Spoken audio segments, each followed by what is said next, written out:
1,5 jam katanya. Kalau sama pasien 1 hari lah. 15.30. Jadi kalau ngurus piutang itu seperti menimba air di sapan yang bocor. Ada yang selesai, ada juga yang masuk. Nah, tadi ini kita lihat. Yang bisa kita selesaikan itu 17 BKPN. Dan kita kembalikan 1. SPDT-nya 7. Ya, kalau dihitung ini 7 tambah 1, 18 tambah 7, 25. Tapi yang masuk 28. Nah ini. Jadi kelihatannya kayaknya pergerakannya ya nggak naik-naik gitu. Tapi nggak apa-apa. Kalau kata Pak Nijar, hajar terus pokoknya. Semangat. Jadi dengan nilai pada tanggal 31 Desember itu kita berjumlah 278 BKPN dengan outstanding 613. Nah ini bisa lihat Bapak Ibu, jumlah BKPN-nya sudah kita selesaikan kurang lebih 25, tapi outstanding-nya malah naik jadi 281. Dan nilainya meningkat menjadi 624,7 miliar. Jadi kembali bahwa proses penyelesaian yang dilakukan di BUPN ini nanti dilakukan oleh itu Mas, mungkin panitia BUPN Mas. Jadi dapat kami sampaikan, mungkin mohon izin sekedar kami memberitahukan saja bahwa yang dilaksanakan oleh teman-teman LPDB tadi, bahwa Pak Jarod bilang kalau sudah LPDB masih terus akan membantu setelah pencairan kan gitu. Nah prosesnya adalah nantinya tadi kami sih berharapnya tidak banyak terjadi kredit-kredit macet. Itu yang kita harapkan. Tetapi kalaupun macet, kita pun ada solusinya. Tidak diam saja. Nah, jadi piutang-piutang yang macet yang saat ini diurus oleh teman-teman di LPDB, nantinya jika telah dilakukan tindakan optimalisasi, jadi optimalisasi tindakan pengurusan piutang yang dilakukan oleh teman-teman LPDB sebelum diserahkan kepada PPN, itu banyak cara berbeda. Misalnya, jika piutang itu didukung oleh barang jaminan, maka dilakukan penjualan terlebih dahulu. Jika telah diikat dengan hak tanggungan yang kami istilahkan dengan parata eksekusi. Namun jika telah diurus secara maksimal oleh teman-teman di LPDB dan ternyata tidak lunasi atau tidak terselesaikan, maka piutang-piutang itu nantinya akan diserahkan kepada panitia urusan piutang negara. Jadi sekilas Bapak Ibu dapat kami sampaikan bahwa panitia urusan piutang negara itu sebenarnya adalah panitia bersifat interdepartemental, di mana keanggotaan daripada PLN itu tidak hanya dari Kementerian Keuangan, tetapi melibatkan juga dari unsur-unsur pemerintahan yang lain, yaitu dari kejaksaan, kepolisian, dan pemerintahan daerah. Di mana PUPN ini atau Payung Urusan Piutang Negara ini dalam sisi kelembagaannya terbagi menjadi 2, yaitu PUPN pusat dan PUPN cabang. Di mana anggota dari PUPN pusat kebetulan pada saat ini adalah sesuai dengan peraturan Menteri Keuangan nomor 102 bahwa pelembagaan PUPN di tingkat pusat, ketua PUPN pusat adalah Direktur Jenderal Kekayaan Negara yang secara ex officio selaku ketua PUPN pusat. Dan wakilnya itu berasal dari kepolisian, yaitu Direktur 2 Ekonomi dan Khusus pada Barreskrim, serta wakil dari Kejaksaan Agung adalah Direktur Pemulihan dan Perlindungan Hak pada Jatun. Sedangkan tugasnya itu meliputi seluruh pelaksanaan tugas panitia cabang. Jadi dapat kami sampaikan Bapak Ibu bahwa di kami di Direktorat Jenderal Kekayaan Negara itu saat ini terdapat 17 kepala kantor wilayah dan 71 kepala KTKNL atau kantor pelayanan negara dan relawan, yang nantinya piutang-piutang itu akan diurus oleh teman-teman di PUPN cabang yang dalam operasionalnya akan dilakukan oleh kepala KPKNL. Keanggotaan dari kepala KPKNL PUPN cabang itu adalah pada saat ini seluruh kepala kantor secara ex officio sebagai ketua PUPN cabang. Namun jika ternyata kedudukan daripada kepala KPKNL ada yang berkedudukan tidak berdomisili sama dengan kepala kanwil, namun posisi kepala KPKNL itu berada di kota provinsi, saya contohkan. Jadi di kami ada kepala kantor wilayah DJKN RSK namanya, Riau, Sumatera Barat, dan Kepulauan Riau. Maka kepala kanwil DJKN itu sebagai ketua PUPN cabang Riau karena berkedudukan di Pekanbaru di Riau. Lalu bagaimana dengan di Sumatera Barat dan di Kepulauan Riau? Maka di Sumatera Barat nantinya salah satu kepala KPKN akan menjabat sebagai ketua PUPN cabang. Jadi kalau di Sumatera Barat itu kebetulan ada dua kantor kita, yaitu KPKNL Padang dan KPKNL Bukit Tinggi. Maka salah satunya menjadi ketua PUPN cabang yang satu dijabat oleh kepala KPKNL Padang. Sementara saya waktu itu kepala KPKNL Batam, maka saya menjabat sebagai ketua PUPN cabang Kepulauan Riau.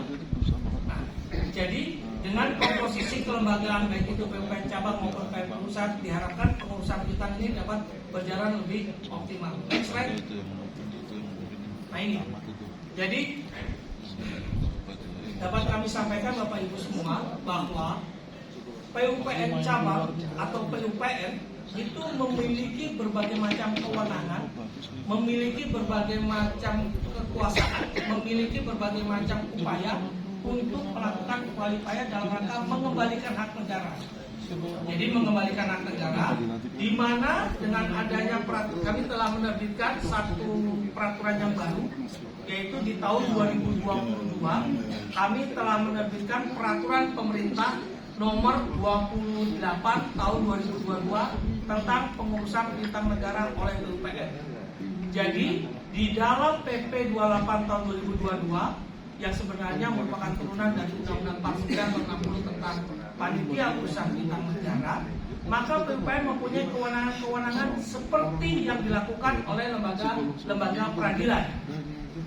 Ya, jadi PUPN bisa menerbitkan produk-produk hukum yang diberikan irah-irah atau kepala demi keadilan berdasarkan ketuhanan yang Maha Esa. Sehingga kami menyebutnya bahwa PUPN sebagai quasi rexprat atau setengah peradilan. Di mana tujuan daripada pembuatan produk hukum yang diberikan irah-irah demi keadilan berdasarkan ketuhanan Maha Esa agar jikalau debitur uang prestasi, maka PUPN bisa mengambil langkah-langkah hukum sesuai dengan kewenangan yang dimiliki. Sekaligus juga di dalam PP 28 ini ada hal-hal yang penting, hal-hal yang membuat para debitur, hal-hal yang membuat para obligor itu ada suatu anekdot di luar bahwa jangan pernah sekali-sekali berhubungan sama PUPN katanya. Karena dengan berhubungan dengan PUPN kita tidak bisa berbuat apa-apa. Jadi kalau di korupsi adalah memiskinkan koruptor, maka kalau di pengurusan PUPN adalah mematikan seluruh ruang gerak debitur. Ya, jadi sebelum sampai ke sana mungkin bisa ditampilkan proses pengurusan PUPN.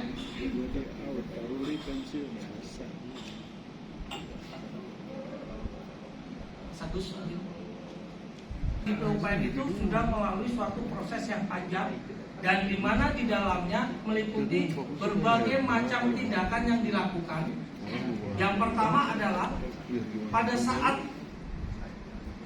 piutang macet yang sudah dikelola, yang sudah diurus oleh masing-masing para pemilik utang ternyata tidak tertagih, maka piutang-piutang itu dapat diserahkan kepada PUPN. Di mana persyaratan yang terpenting daripada PUPN itu adalah bahwa piutang itu sudah dalam kondisi macet. Jadi kalau piutang dalam kondisi lancar, maka piutang itu belum dapat diserahkan atau diurus pengurusannya oleh PUPN. Kedua, bahwa piutang-piutang yang dapat diserahkan kepada PUPN adalah piutang yang ada dan besarnya pasti menutup umum. Jadi izin Bapak Ibu semua, jikalau piutang itu sudah diserahkan kepada PUPN, maka angka penyerahannya harus sudah pasti. Jadi kalau diserahkan tidak ada bunga denda terus berjalan, tidak. Harus misalnya ditagihkan 10 juta, maka pada saat diserahkan 10 juta, maka itulah yang kami akan tagih. Ya. Yang ketiga adalah bahwa telah dilakukan upaya optimalisasi terlebih dahulu. Jadi enggak bahwa piutangnya macet langsung diserahkan ke PUPN. Nah ini. Jadi setelah piutang itu nantinya memenuhi kriteria yang tadi kami sebutkan, maka kami akan menerbitkan namanya surat penerimaan pengurusan piutang negara atau disingkat SP3N. Di mana SP3N itu berisi siapa nama debiturnya, penyerahan dari siapa, dan juga nilainya. Setelah itu kami lakukan panggilan 1 dan panggilan 2 atau panggilan terakhir. Jadi ini sekedar informasi Bapak Ibu bahwa upaya-upaya yang dilakukan oleh para debitur atau para obligan itu berbagai macam cara. Dan salah satu caranya adalah dengan mengajukan gugatan ke Peradilan Tata Usaha Negara.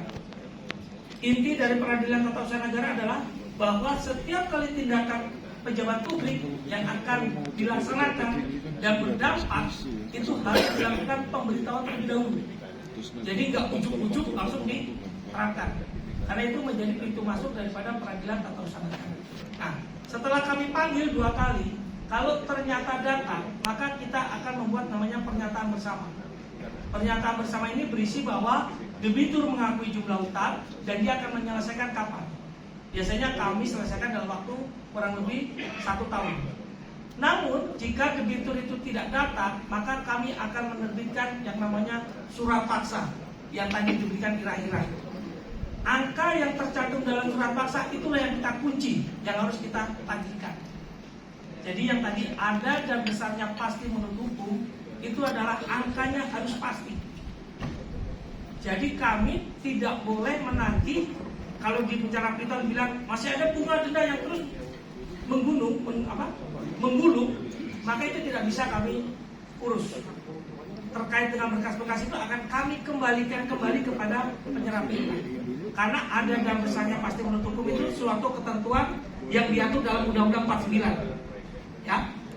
Setelah diterbitkan surat paksa yang berisi nama debiturnya siapa, utangnya berapa, biayanya berapa, biaya itu biaya administrasi, dan juga jangka waktu untuk menyelesaikan, yaitu biasanya 1 kali 24 jam harus melunasi. Namun jika tidak melunasi, maka kami akan lakukan tindakan yang lebih lain, yaitu kalau debitur mempunyai barang jaminan akan kami eksekusi dengan melakukan penyitaan. Nah, tetapi di sini ada hal yang baru, mungkin yang paling bawah itu ada pembatasan keperdataan dan penghentian layanan publik. Jadi begini Bapak Ibu semua, dulu sebelum terbitnya PP 28 tahun 2022, maka pihak yang bertanggung jawab atas piutang itu biasanya kita bagi menjadi penanggung utang dan penanggung utang saja. Jadi penanggung utang adalah debiturnya, tetapi biasanya debitur itu kan kadang-kadang menggunakan barang jaminan atau personal garanti orang lain. Itu kita sebut penjamin utang. Hanya itu saja yang bisa kita lakukan eksekusi terkait dengan harta kekayaannya. Tetapi akan menjadi hal yang lucu, di mana setelah kami lakukan penelusuran, ternyata debitur itu punya anak, misalnya anak yang baru berumur 14 tahun, tetapi rekeningnya 300 miliar. Pertanyaannya, 300 itu duit dari mana? Apakah anak 14 tahun sudah bekerja? Nah, sehingga di dalam PP 28 tahun 2022 kami memperluas pengertian daripada pihak yang harus bertanggung jawab, yang kami sebut dengan pihak yang memperoleh hak. Jadi sepanjang kami bisa melakukan tracing kepada pihak-pihak tertentu yang kami indikasikan ada peralihan atau pergerakan uang kepada pihak yang memperoleh itu, maka atas harta kekayaan kepada pihak yang memperoleh kami ikut sita. Dan bahkan kepada pihak yang memperoleh itu akan kami perlakukan sama dengan penanggung utang maupun penjamin utang. Misal yang terhadap penanggung utang atau penjamin utang kami lakukan pencegahan, maka pihak yang memperoleh kami lakukan pencegahan juga. Seperti itu. Jadi upaya-upaya yang kami lakukan adalah memperluas subjek yang akan kami urus. Kedua, terkait dengan tindakan keperdataan dan pengertian layanan publik, kami sebelumnya disebut pembatasan keperdataan dan pembatasan layanan publik. Tapi kalau dengar kata pembatasan tuh kayaknya udah yang ada dalam pikiran itu pasti hak asasi manusia. Padahal debitur-debitur itu kadang-kadang ngambil uang, nggak memikirkan hak asasi manusia, kan gitu. Jadi kami dalam PP 28 itu kami sebut dengan tindakan keperdataan dan tindakan layanan publik. Apa yang dimaksud dengan tindakan keperdataan dan tindakan layanan publik?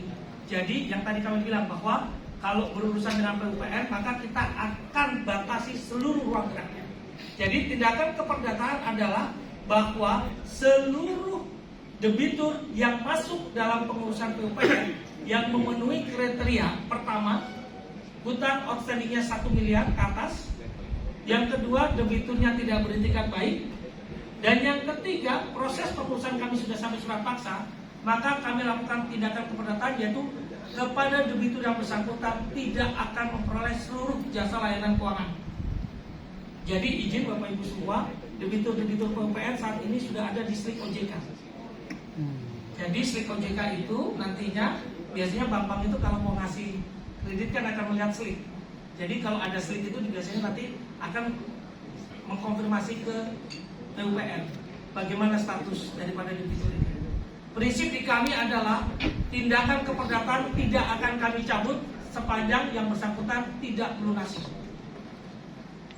Karena ini memang harus kita lakukan, mengingat banyak sekali para debitur itu yang tidak. Karena gini, sesuatu yang kita urus, debitur-debitur itu kadang-kala hutangnya besar, namun tidak didukung dengan barang jaminan. Maka kita akan tracing ke harta kekayaan lain, kami silakan itu. Jadi tindakan keperdataan itu tidak mendapatkan seluruh layanan di jasa keuangan. Jadi tidak bisa buka rekening, bahkan tidak bisa mencalonkan atau diusulkan menjadi pengurus perbankan. Lalu yang kedua adalah tindakan layanan publik. Nah, tindakan layanan publik adalah bahwa dengan suatu debitur masuk dalam pengurusan PUPR, maka kepada yang bersangkutan tidak akan mendapatkan layanan publik di 42 kementerian negara, kementerian lembaga. Misal, para debitur itu mau urus paspor. Paspor itu kan ada PNBP-nya, bilnya kita kunci. Lalu misalnya debitur itu ingin ekspor impor, maka itu sudah terkunci di bea cukai. Lalu debitur itu misalnya terkait dengan pajak, ini terkait dengan surat keterangan fiskal. Kan kalau di kita kalau sudah surat keterangan fiskal tidak diterbitkan, susah kita semua kan itu.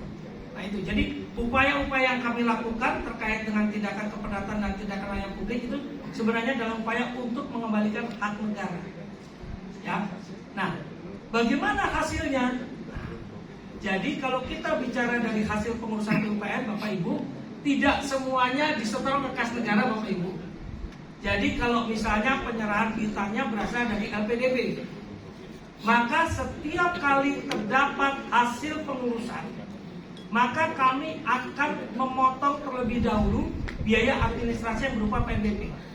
Besarannya adalah apabila terjadi angsuran atau pelunasan 6 bulan setelah SP3N atau surat penerimaan pengurusan, kami hanya bebankan 1%.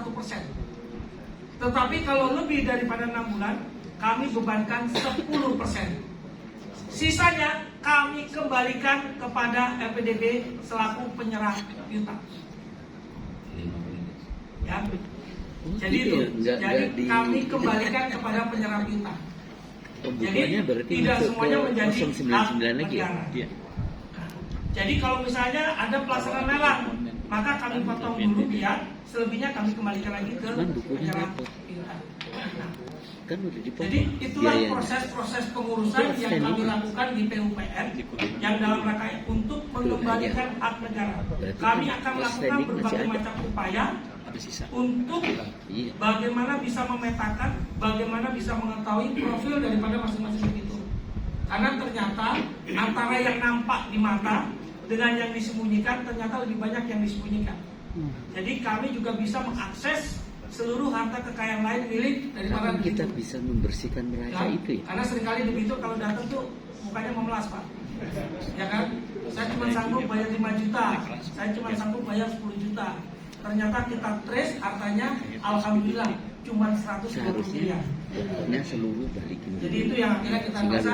Dan ini ada kejadian yang lucu. Sebenarnya hutangnya hanya 4 miliar, tetapi salah satu komisarisnya kita tahu harta kekayaannya yang jumlahnya kurang sedikit ya 1,2 triliun. Akhirnya 4 miliar itu langsung dilunasi, katanya daripada harta bendanya disita sama PUPR. Ya. Jadi itu mungkin yang dapat kami sampaikan, sinergi daripada LPDP dengan PUPR adalah kita mencoba untuk mengembalikan seluruh hak negara ya yang sebagai penyerap tangan dari LPDP dengan menggunakan mekanisme-mekanisme yang ada di PUPR. Demikian mungkin yang dapat kami sampaikan. Mohon maaf jika ada kekurangan.